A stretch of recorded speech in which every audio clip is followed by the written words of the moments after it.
Hello students, आज हम chapter second structure of the atom start करेंगे, जिसका पहला टॉपिक है डिस्कवरी ऑफ द इलेक्ट्रॉन्स। आज हमें पता है कि एटम के अंदर इलेक्ट्रॉन्स होते हैं, प्रोटॉन्स होते हैं और न्यूट्रॉन्स होते हैं। लेकिन एक टाइम था जब पहले साइंटिस्ट को ये सब नहीं पता था।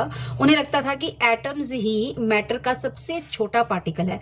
लेकिन धीरे धीरे एक्सपेरिमेंट्स हुए और पता चला कि एटम के अंदर भी और छोटे छोटे पार्टिकल्स प्रेजेंट होते हैं। और सबसे पहला पार्टिकल जो डिस्कवर हुआ था उसका नाम था इलेक्ट्रॉन। आज हम देखेंगे कि इलेक्ट्रॉन डिस्कवर कैसे हुआ। सबसे पहले जो इसके सब एटॉमिक पार्टिकल, जिनको हम बोलते हैं सब एटॉमिक पार्टिकल्स, वो कौन कौन से हैं? Electron,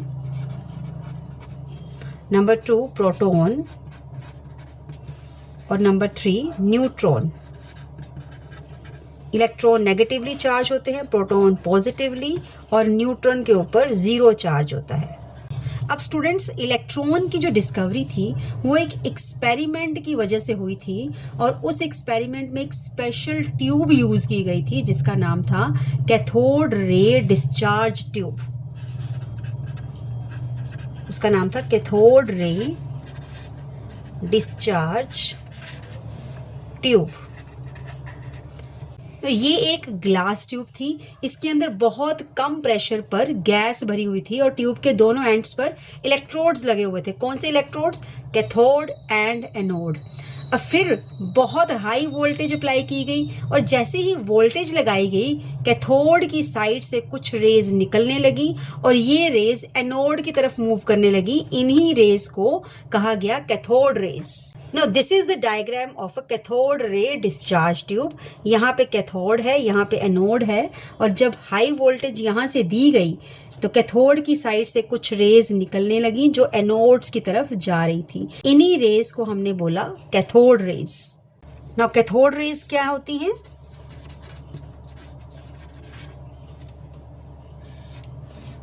The rays produced from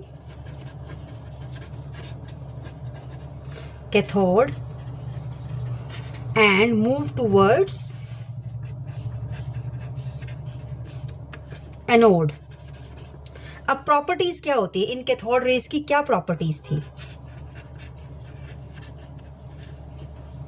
one by one हम इसकी प्रॉपर्टीज करेंगे। अब साइंटिस्ट को जानना था कि ये रेज आखिर में हैं क्या हैं, तो उन्होंने इन पर कई एक्सपेरिमेंट्स किए और फिर कुछ इंपॉर्टेंट प्रॉपर्टीज पता चली जो हम वन बाय वन स्टडी करेंगे। प्रॉपर्टी नंबर 1, ये रेज कैथोड से निकलकर एनोड की तरफ जाती हैं, इसलिए इनका नाम कैथोड रेज रखा गया। दैट मीन्स ये किस डायरेक्शन में जाती हैं? From cathode to anode. Property number 2, they travel in straight line. Scientist ने देखा कि ये रेज सीधी लाइन में ट्रेवल करती हैं, बिल्कुल टॉर्च की लाइट की तरह। तो हम सेकंड प्रॉपर्टी लिखेंगे इसकी, ट्रेवल्स इन स्ट्रेट लाइन।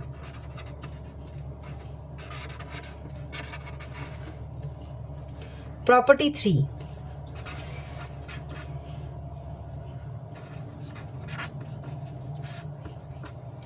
जब ये रेज जिंक सल्फाइड स्क्रीन पर टकराती है ना तो स्क्रीन चमकने लगती है।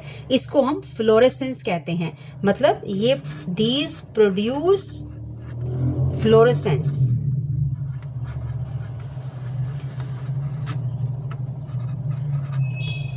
जिंक सल्फाइड स्क्रीन पर टकराने से ये स्क्रीन चमकने लगती है। That means it produce fluorescence. Next is property number 4। अब साइंटिस्ट ने क्या किया? इलेक्ट्रिक फील्ड लगाया और रेज मुड़ गई। अब ध्यान देने वाली बात यह है कि रेज पॉजिटिव प्लेट की तरफ मुड़ रही थी। अब हमें ऑलरेडी ये पता है कि ऑपोजिट चार्जेस अट्रैक्ट हैं। अब ये जो रेज जो हैं पॉजिटिव प्लेट की तरफ मुड़कर जा रही हैं, इसका मतलब है कि इन रेज पर कौन सा चार्ज हुआ? Negative charge. So they are negatively charged.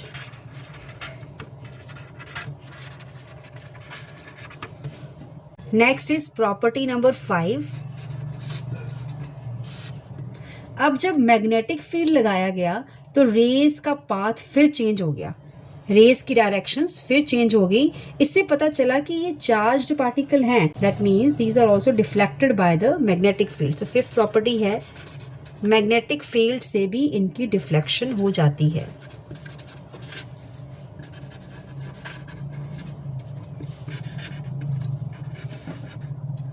Next property 6। अब हमने इसके अंदर जो गैस भरी हुई थी, अब उस गैस को बदला गया, कभी हाइड्रोजन डाली गई, कभी ऑक्सीजन, कभी नाइट्रोजन, लेकिन बिहेवियर सेम ही रहा। इलेक्ट्रोड्स भी बदले गए, रिजल्ट फिर भी सेम रहा। That means it is independent of gas and independent of the electrode material.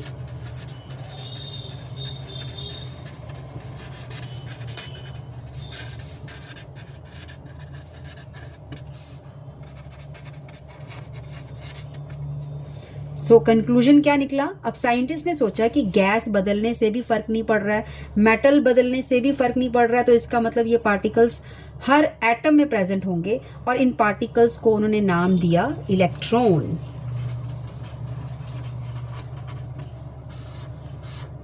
So cathode rays वो इलेक्ट्रॉन्स हैं, और इलेक्ट्रॉन जो है वो नेगेटिवली चार्ज है। सो कैथोड रेज को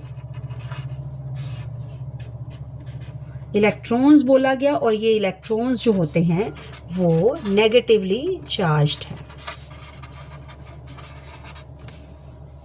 So this was all about discovery of the electrons by the cathode ray discharge tube method. Thank you.